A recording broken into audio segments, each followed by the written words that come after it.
Hello friends, welcome to the topper junction. दोस्तों, SBI clerical pre exam start हो चुकी है 12 नवंबर 2022 और पहली शिफ्ट के एनालिसिस के साथ अपन एक बार फिर से हाजिर हैं। और ये उन सभी स्टूडेंट्स के लिए इम्पोर्टेंट होगा जिनका एग्ज़ाम 19 और 20 नवंबर को होने वाला है। कौन कौन से क्वेश्चन आए, क्या लेवल था, क्या सेफ अटेम्प्ट है, क्या गुड अटेम्प्ट रहेंगे या फिर क्या एग्ज़ाम में पूछा गया था, उन सब के बारे में बात करते हैं। तो स्टार्ट करते हैं अपन सबसे पहले रीजनिंग सेक्शन से। तो दोस्तों, रीजनिंग सेक्शन में जो पजल थी उसमें से 18 क्वेश्चन पूछे गए हैं और सब के सब कैसे थे, इजी लेवल के थे। इनइक्वलिटी के 3 क्वेश्चन पूछे गए हैं जिनमें कि लेवल कैसा था, इजी लेवल था। सिलॉग के 3 क्वेश्चन पूछे गए हैं दोस्तों। अल्फ़ाबेट जो मिक्स सीरीज आती है उसमें से 5 क्वेश्चन आते हैं। ब्लड रिलेशनशिप के 3 क्वेश्चन आए थे। डायरेक्शन सेंस के 1 क्वेश्चन आया था और इनका लेवल दोस्तों मॉडरेट है, लेकिन यहाँ पे इसका लेवल भी कैसा मान सकते हो आप, इजी लेवल ही रहा, ठीक है। और वर्ड फॉर्मेशन का 1 क्वेश्चन आया था, जो कि वर्ड गिवन होता है, उसमें से कोई एक वर्ड निकालना पड़ता है, ठीक है। तो इस तरीके से ये पूरा रीजनिंग सेक्शन था। टोटल आउट ऑफ अगर मैं बात करूँ 35 क्वेश्चन, तो जो इसका लेवल था 35 में से वो सारा इजी लेवल था।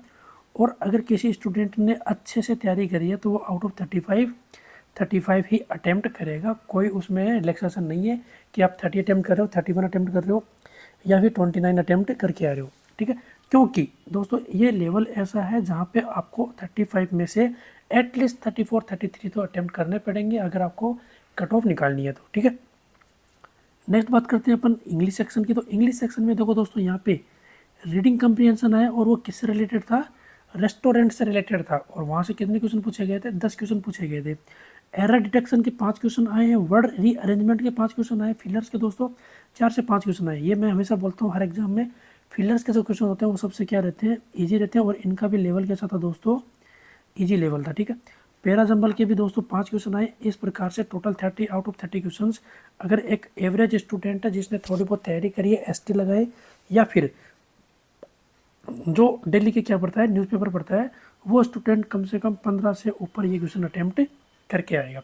करना क्या क्या था, कौन कौन से सेक्शन अटेम्प्ट करना था देखो, 4 से 5 क्वेश्चन यहाँ पे आए, तो इसमें से आप आराम से 3 क्वेश्चन कर सकते हो। वर्ड रीअरेंजमेंट के 5 क्वेश्चन थे जहाँ पे आप 3 क्वेश्चन इजीली लगा सकते हो। यहाँ पे एरर डिटेक्शन के 5 क्वेश्चन थे, यहाँ 4 क्वेश्चन इजीली कर सकते हैं, इतने डिफिकल्ट नहीं थे। और अगर अपने पास रीडिंग कंप्रीहेंशन के 10 क्वेश्चन है तो वहाँ से अपन कम से कम 5 क्वेश्चन तो कर सकते हैं। इतना लेवल ईजी था, तो इतना अपने को करना पड़ेगा अगर अपने को सिलेक्शन लेना है तो। क्योंकि यहाँ पे हो सकता है सेक्शनल कट ऑफ नहीं होती है एसबीआई में, फिर भी अपन ने स्कोर किया। लेकिन मेंस में अगर अपने को टोटल ओवरऑल कट ऑफ निकालनी है तो उसमें इंग्लिश का भी इंपॉर्टेंट रोल रहता है। तो इतना अटैम्प्ट आपको करना होगा कम से कम। जो अगर एवरेज स्टूडेंट भी है जिसको इंग्लिश बिल्कुल नहीं है मेरी तरह, वो स्टूडेंट भी 10 क्वेश्चन तो करके ही आएगा इंग्लिश सेक्शन में, ठीक है। बात करेंगे क्वांटिटेटिव एप्टीट्यूड। तो क्वांटिटेटिव एप्टीट्यूड में दोस्तों टेबुलर डिवाइड के 5 क्वेश्चन थे, वो कैसे थे, इजी थे। रॉन्ग नंबर सीरीज, और रॉन्ग नंबर सीरीज के दोस्तों 5 क्वेश्चन आए थे, वो भी कैसे थे, इजी थे। सिंप्लीफिकेशन के 15 क्वेश्चन है। दो इम्पोर्टेंट चीज़ ये है कि सिंप्लीफिकेशन में दोस्तों 15 क्वेश्चन है, और इन सिंप्लीफिकेशन को 15 क्वेश्चन को अटेम्प्ट करने के लिए आपके पास मैक्सिमम टाइम कितना होना चाहिए, 3 मिनट, मैक्सिमम 4 मिनट ले लीजिए। इससे ऊपर का टाइम इनको सोल्व करने में नहीं लगेगा। अर्थमेटिक जो वर्ड प्रॉब्लम थी उसमें 10 क्वेश्चन आए हुए हैं, तो 10 क्वेश्चन भी ऐसे हैं कि भी आप इजीली इनको अटेम्प्ट कर सकते हो। अगर मैं यहाँ पे गुड अटेम्प्ट की बात करता हूँ तो दोस्तों यहाँ पे गुड अटेम्प्ट आपके आउट ऑफ 35, अगर आप गुड अटेम्प्ट की बात करते हो तो आउट ऑफ 35 आप कम से कम 30 क्वेश्चन तो इजीली कर सकते हो। ये मैंने जो 5 क्वेश्चन छोड़े हैं, ये जो 5 क्वेश्चन अपने रहे हैं, तो वो 5 क्वेश्चन मैंने अर्थमेटिक निकाल दिया, क्योंकि बाकी जितने भी क्वेश्चन हैं वो इतने ईजी हैं कि आप इजीली इनको अटेम्प्ट कर सकते हो। तो यहाँ पे दोस्तों ये जो 10 और 15 25 क्वेश्चन है, इन 25 क्वेश्चन को तो आप एटलीस्ट देखो, यहाँ पे लग रहा है 4 मिनट, यहाँ पे लग रहा है आपको 3 मिनट, और यहाँ पे लग रहा है आपको 3 मिनट। तो ये जो 25 क्वेश्चन है वो 10 मिनट में हो रहा है। तो बचे हुए 10 मिनट में अगर आप अर्थमेटिक को भी करते हो तो पूरे आप 35 क्वेश्चन अटैम्प्ट कर सकते हो। फिर भी अपन ने ओवरऑल मिनिमम अटैम्प्ट किया है कि आउट ऑफ 35 आपने कम से कम 30 क्वेश्चन अटैम्प्ट किए होंगे।